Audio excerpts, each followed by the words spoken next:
Our work sites are busy places. Crews and contractors come and go, bringing with them all manner of plant and equipment. The only way work can get done safely is if all workers consult, coordinate and cooperate with each other.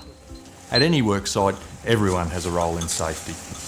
Regardless of what your duties are, you should always know what's happening there, what the risks are for the work you're doing, what processes are in place for managing incidents, and who is in charge of safety. If you're a single crew working alone, it's your PICW, or person in charge of work.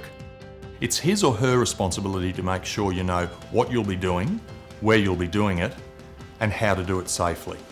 At a busy construction site where any number of crews and contractors need to work together, often it's the construction coordinator or delegated site supervisor who works with the PICWs from the various crews to manage site safety.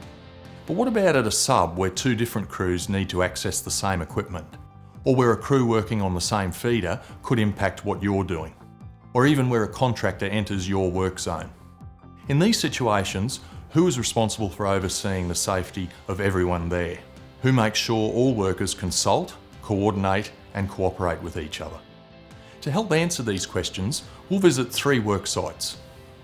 Watch how the person in charge of safety supervision can change depending on who is there and what's happening. So Jason, today we're working at T58 Warwick on a construction site. We have contractors working over the other side there, but we're working up here, not overlapping in our areas and not going to be near each other. So we'll do our own risky and we'll be one work group and they'll be a separate work group. As the PICW, John is responsible for managing safety at this site. As you heard, he's discussing the work they'll be doing with Jason.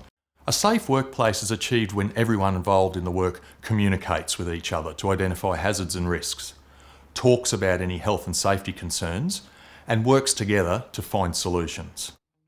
Now that's done, and they've signed on to the DTRMP, they can get started.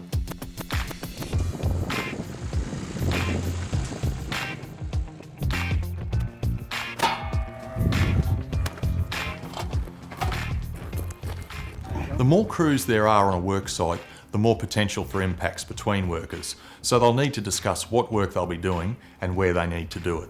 Even if they plan to work at different ends of this sub, they still need to do this because consultation between crews at a job site is essential for managing the safety of everyone there. Depending on what both crews need to do and where they need to do it will determine what happens next. For example, if their work is related, say if both crews needed to access the same equipment or work in the same area, as long as they can manage the risks, they could work together under the same DTRMP. If their work is not related, they'll need to figure out if they could impact or affect each other. If their work areas are clearly designated and there's no chance of overlap, both crews can work separately under their own risk assessments. But if they will impact each other, for example if a crew needs to dig a trench through the work area of another, they'll have to coordinate their work to reduce the risk to low, or have someone supervise safety of both crews for the duration of the work. So you'll be in a different work area and we're working here, so we shouldn't cross over there and be in each other's way. So if you want to do your own risky, and we'll just put those witches hats through there, designate your area, our area, and if it changes we'll update the risky, otherwise and go on to one, otherwise we'll just work separate. No worries. No worries, okay. So as you heard there, they've put in control measures to allow them to work separately under their own risk assessments. Another hazard, we've got another crew working just next to us. But they won't be in our work area at all. We've segregated the work area. Very good. Happy with that? Yep. How you going? Yeah, good. Both crews have finished one job and they've moved on to another one. Let's see what happens next. Probably if we're going to be crossing over workplaces there, we're going to have a site supervisor. So just in case conditions change either or, and we're not watching what either or is doing. So if you just want to work on the AC board and designate a safety observer there for just the AC work, and Jace can run that cable by himself, one man job, and I'll be site supervisor and make sure we're not going to endanger each other while we're doing it. No worries. Since they will overlap, the crews have decided the best option in this situation is to have someone oversee the safety of both crews and contractors at this site. John said he'll do it. He has a good understanding of the work going on and he knows the hazards and risks associated with it. Injuries can happen when no one takes responsibility. That's why cooperation between workers at a job site is essential for managing the safety of everyone there. Now, if John didn't believe he was familiar enough with what was going on or needed to be part of his crew, the work would stop until another suitable person stepped up or someone from the depot arrived to do this. So as you can see, it's getting busy here. In addition to the Ergon crews, there are contractors working around the back of that building, and this guy's just arrived. As the person in charge of safety, John is responsible for letting the contractor know what's happening here. He'll also need to check his licence and induct him. I'll run you through the risk assessment inside, and we'll look at the common work area around the back, and I'll just grab your licence if we can. Anyone entering or leaving a job site must consult with the person overseeing site safety. Now that's sorted, John will tell the other workers what's happening.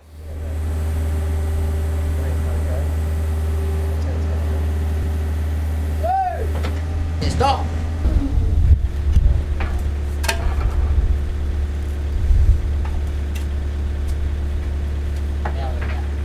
Hold on, mate.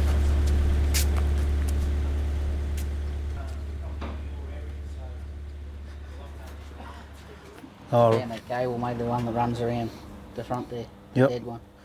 I'm pretty sure it's disconnected, but we'll test it and get rid of it for you out of that trench, make it safe.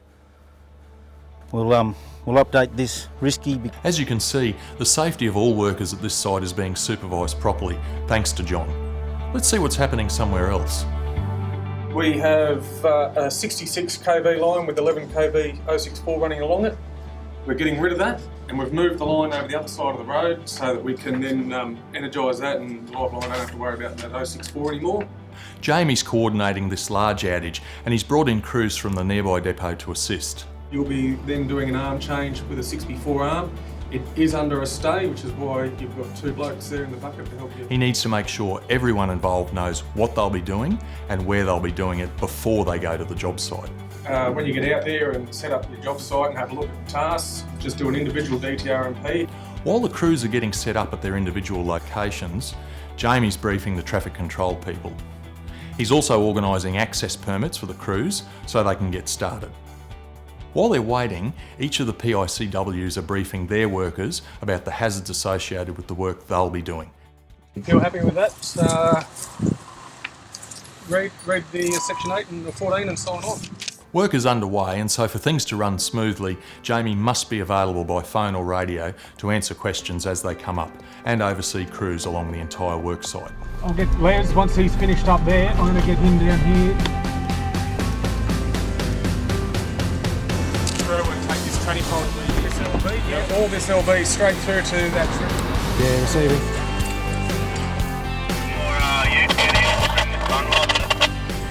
Yeah, mate, you give us 2 minutes and I'll be there shortly.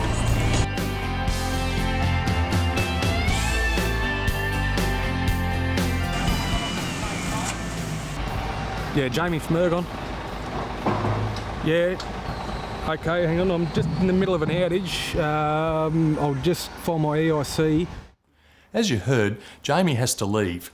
Before he goes, he'll need to hand over his supervision duties to someone else. Now that you're done, finished up there, I've got to go to a meeting. You're the access permit recipient, so I'll get you to continue on running the site. Now that Brett's in charge of supervision, Jamie can leave. I'll let other PICWs know of this change by radio. This outage is over and they're packing up for the day. Once they've done their final checks and signed off on the traffic plan, the crews will head back to the depot for their debrief. Let's see what's happening somewhere else.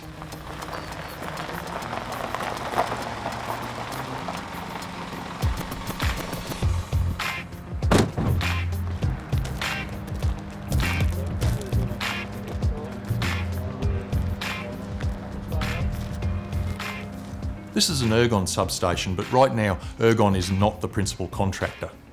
So this crew will need to talk to the site supervisor before they start work. He's in charge of safety here, so he'll want to know what they'll be doing and the control measures they'll put in place so he can coordinate the activities of the other workers to ensure everyone stays safe.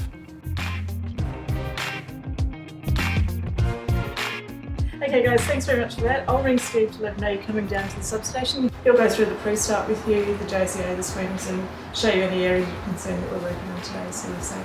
Okay, right. All right, thanks for that. Okay, see you. Don't forget to come back and sign out when you're finished. Will do. Okay, thank you.